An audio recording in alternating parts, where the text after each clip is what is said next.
thou shalt not let any of thy seed pass through the fire to Moloch, neither shalt thou profane the name of thy God. I am the Lord. For the DNC, and they're giving away more than just t-shirts, more than just stickers. Listen to this. They are handing out free abortions and vasectomies. This is an Omega Watchman Media Group production. Due to the mature nature of this content, language, and death, viewer discretion is strongly advised. The views on this channel are those of Omega Watchman Media Group LLC, and not those of Google, YouTube, or their advertising affiliates. Tim Young said this. J.D. Vance is weird. Also, it's totally normal for there to be a mobile abortion and vasectomy van that shows up outside of the DNC for totally normal people to get abortions and vasectomies like they're going to a taco truck. In Chicago, you're going to the heart of Chicago, DNC. You're going to the heart of Chicago, the Democrat National Convention, where you're going to have all of these black celebrities. You're going to have Beyonce twirling. It gotta be some type of it gotta be some type of ritual or something at this point.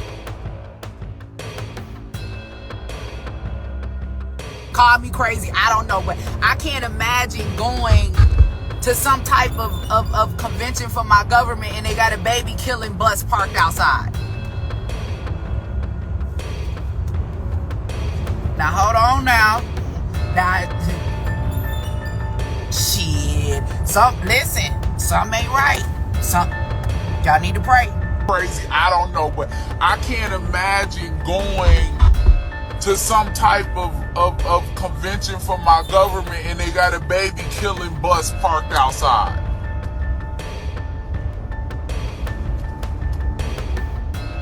Now hold on now. Shit. Something ain't right. Y'all need to pray. This is an Omega Watchman Media Group For behold, production. the darkness shall cover the earth, and gross darkness the people. But the Lord shall arise upon thee, and his glory shall be seen upon thee.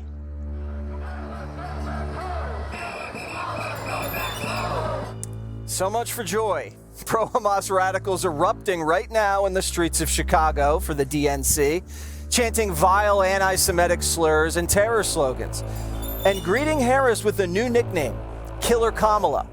Over 100,000 radical left protesters are expected to cause mayhem, and Chicago officials are encouraging the madness, allowing a 1.1-mile route for these protesters just blocks from the convention site. But businesses in the area aren't taking any chances, boarding up their storefronts. Hey, good morning, Georgia. And protesters marched peacefully for hours before arriving at this park. You can see how close it is to the United Center. Then a splinter group came charging down this hill and began dismantling this barrier, actually removing parts of that steel cage, pouring into this buffer zone before hundreds of riot police converged, pushing them out, arresting 4 of them.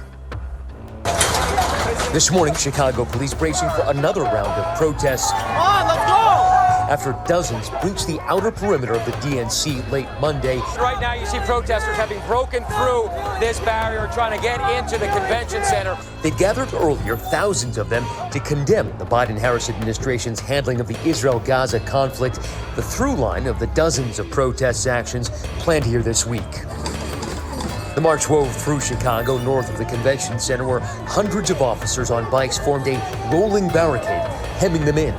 Then, as they filled this park, tensions rising. Some of them have wanted to turn right towards here, and you may be able to see that barricade of police. That's towards the convention center, and this appears to have set off some sort of fight. That park right up against the DNC's steel cage perimeter, and there a smaller group of protesters disassembling parts of it, pouring into the breach and taunting police on the other side. Riot police are moving in. They're about to push back these protesters who burst through this fence a few moments ago. They've got batons. Riot police moving in from 2 sides, squeezing the protesters out of the buffer zone. After an hour, clearing the park. Once they breached the fence, well, we knew that was problematic. We had to put an end to it. Now, workers spent all night here reinforcing this barrier. You can see they added concrete and even these steel brackets here. Now, one of the events that law enforcement has been most concerned about is happening tonight. It's an unpermitted protest outside the Israeli consulate here in Chicago, set to take place at just about the time that former President Obama and others will take the stage at the United Center. Robin. All right. Thank you. We're funding a genocide. The Harris-Biden administration keeps sending money to Israel. Greg, isn't it amazing how suddenly when the Democrats need protection, all of these police are on the streets, everything's being fenced up. Why don't they do this when there's a threat to regular citizens? I'm surprised nobody has called out the inherent racism of the Democrat Party. First, you're employing a wall. That's racist.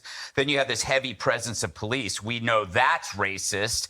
And then you have this mandatory ID business, which is, of course, as you know, in an effort to be transparent, that is racist. So when border towns want a wall, racist. Business owners plead for police protection, racist. People want transparent elections, racist. But it's not racist when the Dems realize it's necessary.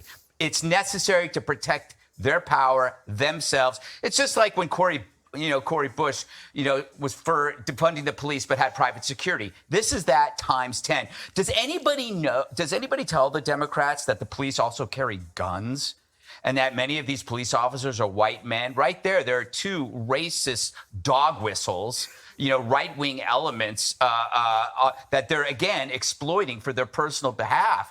It's kind of disgusting, but you're right. It is infuriating that basic things people need for their own safety and security is denied them. But for them, they get it whenever they want. Killer Kamala, Judge Janine, how much of an impact do you think that'll be and this movement will have at this election? Well, it appears that they're not separating Kamala from Biden. And according to, there is an organization, the chair of the organization called the U.S. Palestinian Community Network, quote, "We all come to a consensus," and there are many organizations, pro-Palestine organizations, "we come to the consensus that it won't make a difference if Harris represents this administration. They see it as Kamala Harris and Biden. So she is responsible. She can't say or do anything that will convince them that she is different or will be different than Biden. They want to promise that no arms will go there. And, try as they might, the Democrats sent Anthony Blinken to Israel, to the Middle East. I think he's in Tel Aviv yesterday. And he comes out today and he talks about the fact that Israel has accepted a proposal, as if anybody cares right now, because Hamas hasn't accepted anything. Hamas doesn't even show up. And protesters heading to the Democratic National Convention today. The Planned Parenthood mobile clinic has also just arrived, along with some controversy. They'll be offering free abortion medication, IUDs, and vasectomies with the goal of helping patients from surrounding states who have had their access to abortion restricted. This causing outrage among pro-life groups, which are planning to protest. Abortion rights are a hot-button issue for Democrats, a topic that barely came up during the Republican National Convention. Joining me now is author and radio host at 77 WABC, James Golden, a.k.a. Bo Snerdley. Bo, good morning. Nice to see you. Thanks for joining us this morning. How will the optics of Planned Parenthood offering free abortions and repurposed RV land with those moderate voters? There are a lot of them out there. I don't know how it will land with all of them, but among some of them, there has to be disgust. I mean, this is, in essence, glorifying abortions to the point that you're now going to bring in a mobile van and tell delegates and other people coming in for the political convention that foremost in your mind is providing abortions for the people there. The optics are terrible on it. It's as if somehow or another these people are not, number one, they're also giving away contraceptives. So, okay, your delegates are not responsible enough to manage their own sex lives. They're offering vasectomies for men. I guess if men going there want to be neutered, that's their right. But this whole optic about the abortions It seems to be just not only in bad taste. What does it say about the party But that this is something that they're trivializing? If I can to jump the point in. of go ahead. Planned Parenthood says all the appointments have been filled. There's a waiting list for vasectomies. Is that a sign that this is not going to go or scare away those moderate voters? I don't think that's a sign of that at all. I mean, I think when you look at the Democrat Party, you have the most radical of the radicals showing up. Well, I'm coming to you live from the DNC, and guess who else is here? Planned Parenthood. Of course they are. They're in town for the DNC, and they're giving away more than just T-shirts, more than just stickers. Listen to this. They are handing out free abortions and vasectomies. A Planned Parenthood branch out of St. Louis posting this. Here we come, Chicago. Our mobile health clinic will be in the West Loop August 19th to 20th, providing free vasectomies and medication abortion. Emergency contraception will also be available for free without an appointment. Now, it's not only that, there is, and we'll put this picture up, an 18-foot IUD, 18 foot. I'll be on the lookout for it. I guess it will be kind of hard to miss, but they're calling this Frida Womb. That is the name of this 18-foot IUD.